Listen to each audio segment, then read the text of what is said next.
చిన్ని serial today episode. Madhu అలాగే వాళ్ళ ఫ్రెండ్ స్వప్న ఇద్దరు బుక్ స్టాల్కి వస్తారు. వచ్చిన దగ్గర ఒక అబ్బాయి, మీ ఫోన్ ఇవ్వండి, మా నాన్నకి ఆరోగ్యం బాగోలేదు, మా అమ్మకి ఒక ఫోన్ చేస్తాను, నా ఫోన్ స్విచ్ ఆఫ్ అయిందండి, ఒకసారి మీ ఫోన్ ఇవ్వండి అనేసి అడుగుతాడు. అప్పుడు మధు సరే అనేసి తన ఫోన్ ఇస్తుంది.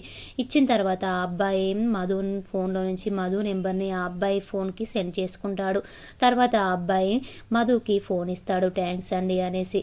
మధు ఓకే అనేసి అంటుంది. తర్వాత ఆ అబ్బాయి నాయక్కి ఫోన్ చేసి మధు నెంబర్ మీకు పంపిస్తున్నానండి, ఆ అకౌంట్లోకి డబ్బులు పంపిస్తానన్నారు కదా, పంపించండి అనేసి చెప్తాడు. అప్పుడు నాయక్ అదంతా నేను చూసుకుంటాను, నీకు వచ్చే డబ్బులు నీకు వేస్తాను అనేసి చెప్తాడు. సరే అనేసి ఆ అబ్బాయి ఫోన్ పెట్టేస్తాడు. తర్వాత నాగవల్లి కాలేజీలోకి వస్తుంది. వచ్చిన తర్వాత శ్రేయ, అత్తయ్య నువ్వేంటి కాలేజ్కి రావడం ఏంటి అత్తయ్య అనేసి అంటుంది. అప్పుడు నాగవల్లి, బావకి ఇష్టమైన బిర్యానీ చేసుకొని తెచ్చానమ్మా, ఎలాగైనా బావని బిర్యానీ తినేలా చూడు, నేను బావ తింటేనే ఈరోజు ఇంట్లో అన్నం తింటానని చెప్పమ్మా అనేసి చెప్తుంది. అప్పుడు శ్రేయ, అదంతా నేను చూసుకుంటానులే అత్త, బావ తిన్నాక నీకు కాల్ చేసి చెప్తానులే అత్త అనేసి అని శ్రేయ వెళ్ళిపోతుంది. నాగవల్లి కూడా వెళ్ళిపోబోతుంటే అప్పుడే మధు కనిపిస్తుంది.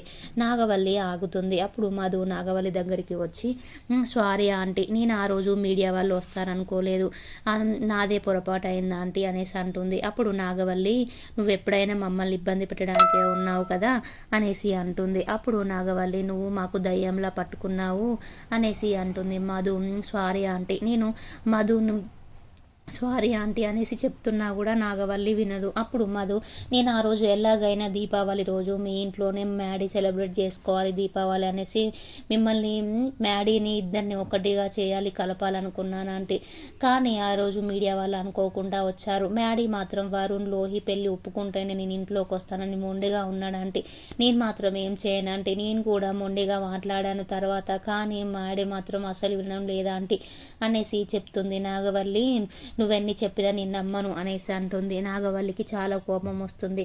అక్కడి నుంచి వెళ్ళిపోతుంది నాగవల్లి. మధు వాళ్ళ ఫ్రెండ్ స్వప్న, ఏంటి ఆ ఆంటీ అలా మాట్లాడుతుంది, ఈ ఆంటీ మాత్రం జన్మలో మారనట్టుంది అనేసి అంటుంది. అప్పుడు మధు, లేదు ఆ ఆంటీని మారుస్తాను, ఆవిడను మ్యాడీని ఇద్దరిని కలుపుతాను, ఎలాగైనా ఆంటీ మనసు నేను మార్చేస్తాను అనేసి అంటుంది. అని అక్కడ నుంచి ఈ కాలేజీలోకి వెళ్తారు స్వప్న అండ్ మధు ఇద్దరు వెళ్తారు. తర్వాత మధు మ్యాడీ ఇద్దరు కలిసి కాలేజ్ ఎగ్జామ్ ఫీజు కట్టడానికి లోపలికి వెళ్తుంటే లోహిని కూడా వాళ్ళు పిలుస్తారు. లోహి, ఎగ్జామ్ ఫీజు కడదాందా అంటారు. అప్పుడు లోహి, నేను తర్వాత వస్తాను, మీరు కట్టేయండి మీది, నేను తర్వాత కట్టేస్తాను, క్యూ చాలా ఉంది కదా అనేసి అంటుంది. అప్పుడు మధు, ఇదేమన్నా రాహుకాలమా లేకపోతే యమగండమా, క్యూ బాగా ఉంటే మాత్రం ఏమవుతుంది, నువ్వు వచ్చేసేయి కట్టేద్దాం అనేసి అంటుంది. అప్పుడు లోహి, లేదు మా ఏముల్ లాంటి మా అన్నయ్య ఉన్నాడు, నన్ను చూశాడంటే ఇంకేమైనా ఉందా అనేసి మనసులో అనుకుంటుంది. మ్యాడీ పద లోహి అనేసరికి ఓకే మ్యాడీ అనేసి వస్తుంది. ఎగ్జామ్ ఫీజు దగ్గరికి వచ్చేసరికి చందు డబ్బులు తీసుకుంటూ ఉంటాడు. అప్పుడు మ్యాడీ అలాగే లోహి, మధు ముగ్గురు చందు దగ్గరికి వెళ్ళి ఎగ్జామ్ ఫీజు ఇస్తారు. ఇచ్చినప్పుడు చందు, ఇంత అమౌంట్ ఇస్తున్నారేంటి అనేసి అంటాడు. అప్పుడు మధు, మా ముగ్గురు ఫీజు ఇస్తున్నామండి అనేసి అంటుంది. అప్పుడు లోహి ఒక బుక్ తన ఫేస్కు అడ్డుగా పెట్టుకుంటుంది. పెట్టుకున్న తర్వాత లోహి రిజిస్టర్లో సైన్ పెట్టాలి కదా, సైన్ పెట్టేటప్పుడు చూస్తాడు చందు. చూసి, లోహి ఫీజు ఏంటి వీళ్ళు కడుతున్నారు, అసలు ఏం జరిగి ఉంటుంది అడుగుదాం అనేసరికి లోహి అప్పుడు అన్న మాట గుర్తొస్తుంది.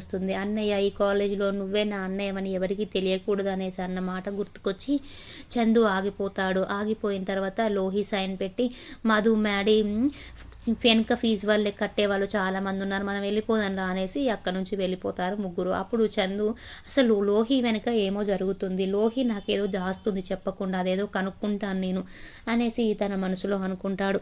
తర్వాత కాలేజీలో అందరూ గేమ్స్ ఆడుకుంటూ ఉంటారు. ఆడుకుంటూ ఉంటే ప్రిన్సిపల్ వాళ్ళ ఒక అబ్బాయిని పంపిస్తాడు. పంపించి, ప్రిన్సిపల్ మిమ్మల్ని రమ్మంటున్నాడు మధు, చాలా సీరియస్గా ఉన్నాడు నీ మీద అనేసి చెప్తాడు. అప్పుడు మ్యాడీ అలాగే మధు ఇద్దరు షాక్ అయిపోతారు. ప్రిన్సిపల్ మమ్మల్ని పిలవడం ఏంటి అనేసి మధు షాక్ అయిపోతుంది. నన్ను పిలవడం ఏంటి ప్రిన్సిపల్ అనేసి షాక్ అయిపోతుంది. ప్రిన్సిపల్ దగ్గరికి కాలేజ్ వాళ్ళందరూ వస్తారు. వచ్చిన తర్వాత ప్రిన్సిపల్ మధుతో, ఏంటమ్మా నువ్వు ఇలా చేయడం, నువ్వు క్లాస్ ఫస్ట్ వస్తావు, ఎప్పుడైనా మన కాలేజ్ పరువు నిలబెడతావు, కానీ ఇప్పుడు మాత్రం ఇలా చేసావమ్మా అనేసి అంటాడు. అప్పుడు మధు, నేనేం చేశాను సార్ అసలు అనేసి అంటుంది. అప్పుడు ప్రిన్సిపల్ గారు, నువ్వు చేసావమ్మా, ఒకసారి నీ ఫోన్ అమ్మ, నీ ఫోన్లోకి డబ్బులు వచ్చాయంట అమ్మ, ఒకసారి చూద్దాం అనేసి ఇచ్చేసరికి ఫోన్లో చూస్తాడు ప్రిన్సిపల్. చూసినప్పుడు ఒకసారి 1,00,000, ఒకసారి 2,00,000 ఇలా నీకు అకౌంట్కి డబ్బులు పడుతున్నాయమ్మా, ఎందుకు పడుతున్నాయమ్మా, ఈ డబ్బులు ఎక్కడి అమ్మ నీకు అనేసి అడుగుతాడు. అప్పుడు మధు, నాకేం తెలియదండి, అసలు నా అకౌంట్లో డబ్బులున్న సంగతి కూడా నాకు తెలియదు సార్ అనేసి అంటుంది.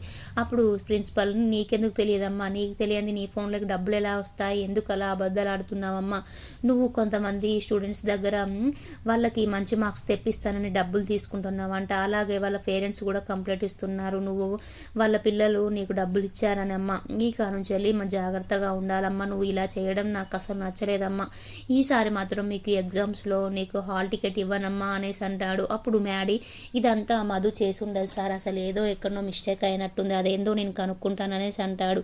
అప్పుడు ప్రిన్సిపల్ గారు చాలా సీరియస్గా, నేను మాత్రం హాల్ టికెట్ ఇవ్వను, నెక్స్ట్ ఇయర్ నువ్వు ఎగ్జామ్స్ రాసేది, ఇయర్ మాత్రం ఎగ్జామ్స్ రాయడానికి వీల్లేదమ్మా అనేసి చాలా గట్టిగా చెప్తాడు. అప్పుడు మ్యాడీ అలాగే మధు ఇద్దరు షాక్ అయిపోతారు. మధు అక్కడి నుంచి వెళ్ళి బయటకు ఉరికొస్తుంది. ఉరికొచ్చిన తర్వాత మ్యాడీ సంజు వచ్చి మధు, నువ్వు ఇలా డబ్బులు తీసుకొని ఫాస్ట్ చేస్తానంటే నేను ఎప్పుడో నీకు కూడా డబ్బులు ఇచ్చేదా వాడిని కదా అనేసి అంటాడు. అప్పుడు మ్యాడీ, అలా మాట్లాడకు, మధు ఏం తప్పు చేయదు, నేను ఈవినింగ్ కల్లా మధు ఏ తప్పు చేయలేదని నిరూపిస్తాను అనేసి అంటాడు. తర్వాత శ్రేయ నాగవల్లికి ఫోన్ చేసి, ఆంటీ ఈరోజు మధు డబ్బులు తీసుకుంటున్నాను అనేసి ప్రిన్సిపల్ తనకి హాల్ టికెట్ ఇవ్వడంట, ఎగ్జామ్స్ రాయనంట అనేసి చెప్తుంది. అప్పుడు నాగవల్లి అవునా అనేసి ఏం తెలియనట్టుగా మాట్లాడుతుంది. కానీ మొత్తం చేపించింది మాత్రం నాగవల్లే. అవునా శ్రేయ, ఇంకేంటి, దానికి మంచిగానే జరిగింది, మనని బాధ పెట్టినందుకు అనేసి శ్రేయతో మాట్లాడుతుంది. అప్పుడు లోహి, ఇంకేంది మనం సెలబ్రేట్ చేసుకుందాం, క్యాంటీన్కి వెళ్ళి పార్టీ చేసుకుందాం అనేసి అంటుంది. అనేసి వాళ్ళిద్దరూ డీజే డాన్స్ వేస్తారు. వాళ్ళు ఎంతో సంతోషంగా ఉంటారు శ్రేయ లోహి. అప్పుడు